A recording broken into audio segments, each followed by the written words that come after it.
Everyone, this side Ishika Soni. तो जो भी बच्चा क्लास 12th में है और जो बायोलॉजी में 95% स्कोर करना चाहता है, तो इसके लिए मैं बहुत ही अच्छा कोर्स लेकर आ गई हूँ, कंप्लीट 12th बायोलॉजी का।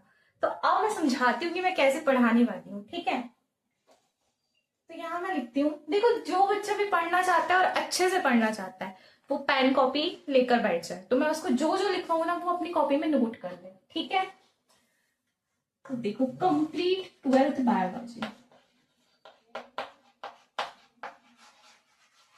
यहाँ पे मैं आपको शेड्यूल लिखवा रही हूँ कि हम पढ़ने कैसे वाले हैं और पूरा सिलेबस बताऊंगी कि कैसे कैसे हम चैप्टर किस दिन पढ़ने वाले हैं। ठीक है,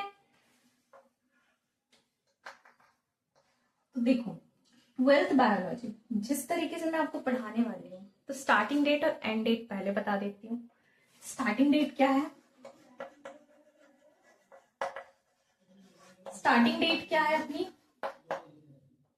11th जुलाई, मतलब जो आने वाला संडे है ना, उधर से स्टार्ट करेंगे। और कंप्लीशन डेट मतलब जब हमारा सिलेबस कंप्लीट हो जाएगा। तो हमारे सिलेबस कंप्लीशन डेट क्या है?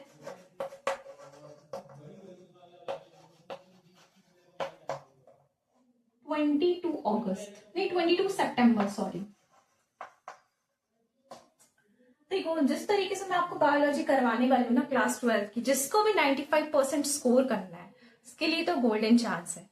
और जो बच्चा भी जिसको बिल्कुल नहीं आता बायोलॉजी, जो जीरो पे बैठा हुआ है, उसके लिए भी गोल्डन चांस है, क्योंकि मैं एकदम बेसिक टू एडवांस पढ़ाऊंगी, है ना। तो ये कोर्स में क्या होने वाला है? Basic to advance. और इस पूरे कोर्स में मैं आपको टेलीग्राम चैनल प्रोवाइड करूंगी, जिसमें मैं आपको सारी पीडीएफ दूंगी हर एक चैप्टर की। एनसीईआरटी लाइन बाय लाइन करवाऊंगी आपको। बोर्ड में जिस टाइप से क्वेश्चंस आते हैं वो पूरे पैटर्न के क्वेश्चन भी करवाऊंगी।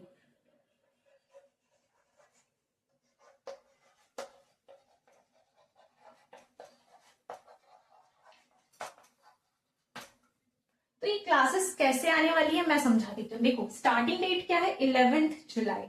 कंप्लीशन डेट क्या है? 22 सितंबर। तो 11th जुलाई से अपन स्टार्ट करने वाले हैं। ठीक है, पूरी यूनिट करेंगे, पूरे चैप्टर एकदम बेसिक से लेके एडवांस तक। एनसीईआरटी का एक एक पॉइंट कवर करवाऊंगी। ठीक है, तो इसमें क्या बेसिक टू एडवांस मैंने आपको बता ही दिया है। NCERT line by line cover करेंगे। Board relevant question.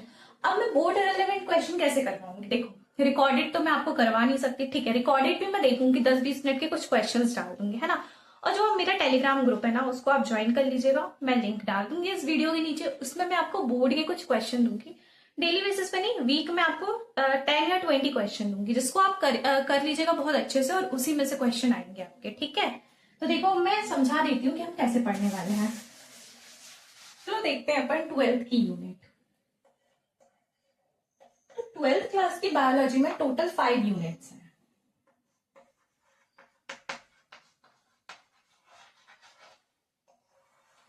फाइनली मैं आपके सामने आपको शेड्यूल रिवील करने वाली हूँ, तो देख लो अच्छे से।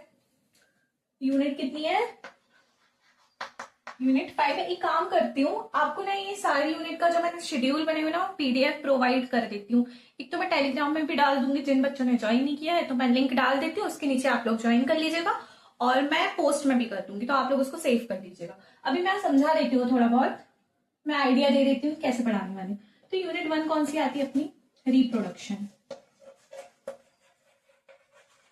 रिप्रोडक्शन है ना। सेकेंड यूनिट कौन सी है? जेनेटिक्स। देखो बच्चों, जेनेटिक्स में हर एक बच्चा को बहुत प्रॉब्लम होती है, हर एक बच्चों को, है ना, क्योंकि मैंने भी पढ़ा है 12th, मुझे भी प्रॉब्लम होती थी।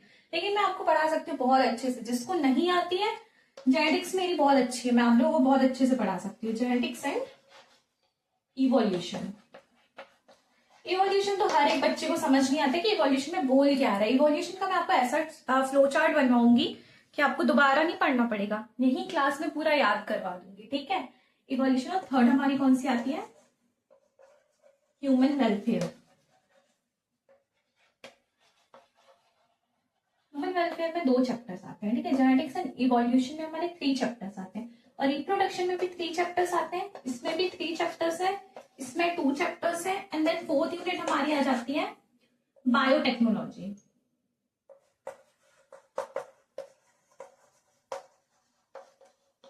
देखो बायोटेक्नोलॉजी में भी 2 चैप्टर्स होते हैं और हमारी 5th unit and the last unit ecology. Ecology भी बहुत इंपॉर्टेंट यूनिट है जिससे 3 चैप्टर्स है ना, और इससे हमेशा मतलब बहुत ज्यादा वेटेज है यार, हर एक चैप्टर बहुत इंपॉर्टेंट है। तो हर एक चैप्टर को एकदम डिटेल में बेसिक से पढ़ाऊंगी, तो जो भी बच्चा पढ़ना चाहता है अच्छे से नोट्स बनाएगा। और देखो मेरे लिए भी इजी नहीं है, अगर मैं आपको बोल रही हूँ 3 मंथ्स में सिलेबस कंप्लीट है, कब से स्टार्ट करवा रही हूँ मैं 11 जुलाई और एंड कब करवा रही हूँ 22 सितंबर, है ना। 22 सितंबर, देखो गैप कितना है, 3 मंथ अप्रोक्स, है ना। तो मेरे लिए भी इजी नहीं होगा करना और आपके लिए भी नहीं होगा, लेकिन दोनों साथ में करेंगे तो बहुत अच्छे से हो जाएगा, ठीक है। देखो मैं रोज वीडियो डालूंगी, 1 आवर्स का होगा वीडियो अपना। 1 आवर्स में मैंने शेड्यूल डाल दिया। देखो एक चैप्टर सपोज, देखो बहुत बड़ा चैप्टर है तो उसके लिए 4 डेज लग जाएंगे, ठीक है। और जो छोटे चैप्टर्स को हम 2 डेज 3 डेज में कंप्लीट कर लेंगे। 2 डेज वाले चैप्टर्स में अपना ह्यूमन वेलफेयर आ जाता है, ठीक है।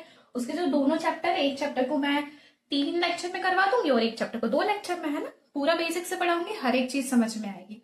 बार बार बेसिक मैं इसलिए बोल रही हूँ कि जिस बच्चे को कुछ भी नहीं आता है, जैसे देखो जिस बच्चे को नहीं पता ना सेल क्या कहलाता है, तो मैं इन चैप्टर में जब पढ़ाऊंगी ना तो बेस भी लेके चलूंगी। अगर आपको सेल भी नहीं पता तो मैं सेल भी कंप्लीट करवा दूंगी, मतलब ऐसे कि सेल का मतलब क्या होता है। अब जैसे मैं समझा बताती हूँ आपको एक चीज,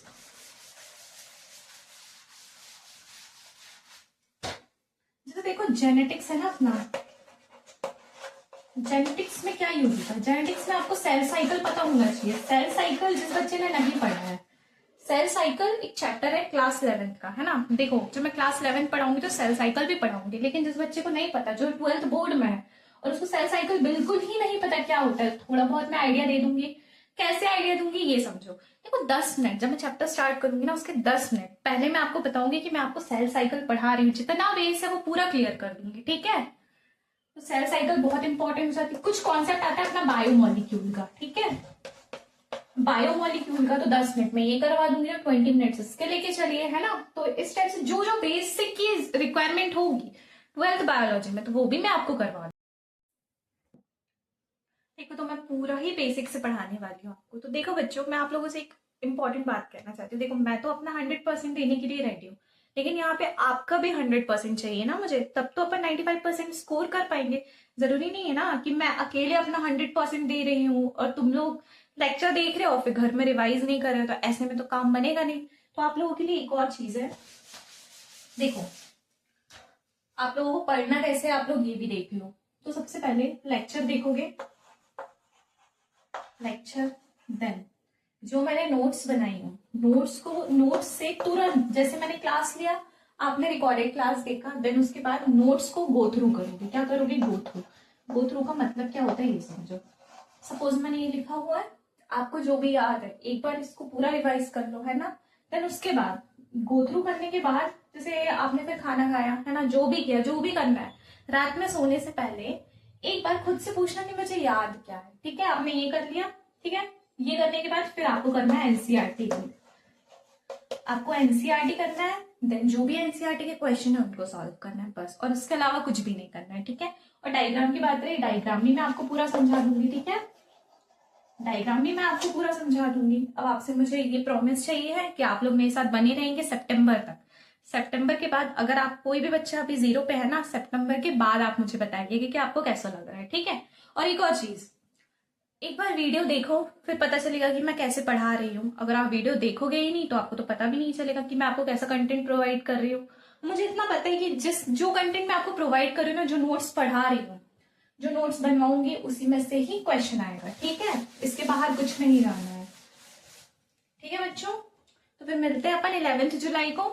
और जो बच्चा भी पढ़ना चाहता है वो मेरे चैनल को सब्सक्राइब कर दे और टेलीग्राम ग्रुप ज्वाइन कर लेना। मैं इस वीडियो के डिस्क्रिप्शन में डाल दूंगी लिंक, ठीक है। थैंक यू, फिर मिलते हैं अपन।